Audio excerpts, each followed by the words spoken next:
नमस्कार दोस्तों, आप सभी का और एक नए वीडियो में स्वागत करते हैं। और आज के वीडियो में हम आपके लिए प्रस्तुत कर रहे हैं ठेठ नागपुरी, जो कि आशा ट्वीट गिल्लोरे रूप जातो आवे संगी के बोलाए। ये फुलमनिया जो नागपुरी फिल्म पिछले बार रिलीज हुआ था, उसमें भी इस गाना का वर्णन मिलेगा आप सभी को। और इसी गाना को आज के वीडियो में मैं शामिल किया हूँ। उम्मीद करता हूँ आपको हमारा ये वीडियो अच्छा लगे।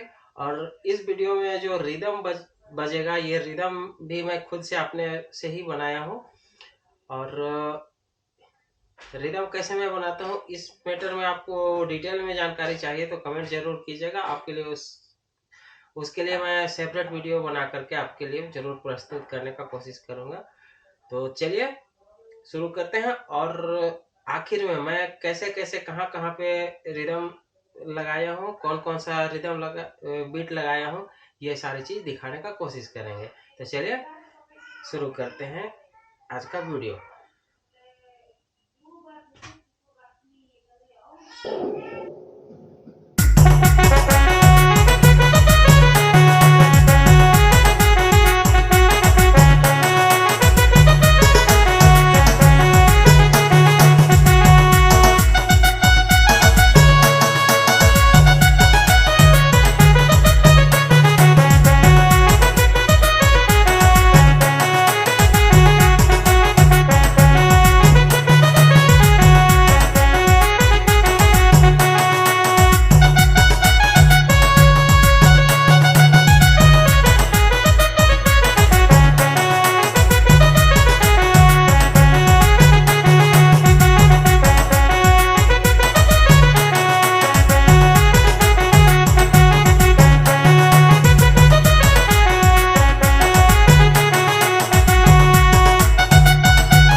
आज का दोस्तों उम्मीद करते हैं आज का वीडियो आपको पसंद आया होगा। यदि आप हमारे चैनल में नए हैं तो सब्सक्राइब जरूर करके जाइएगा, जिससे हमारे आने वाले नेक्स्ट वीडियो का नोटिफिकेशन आपको मिलता रहे।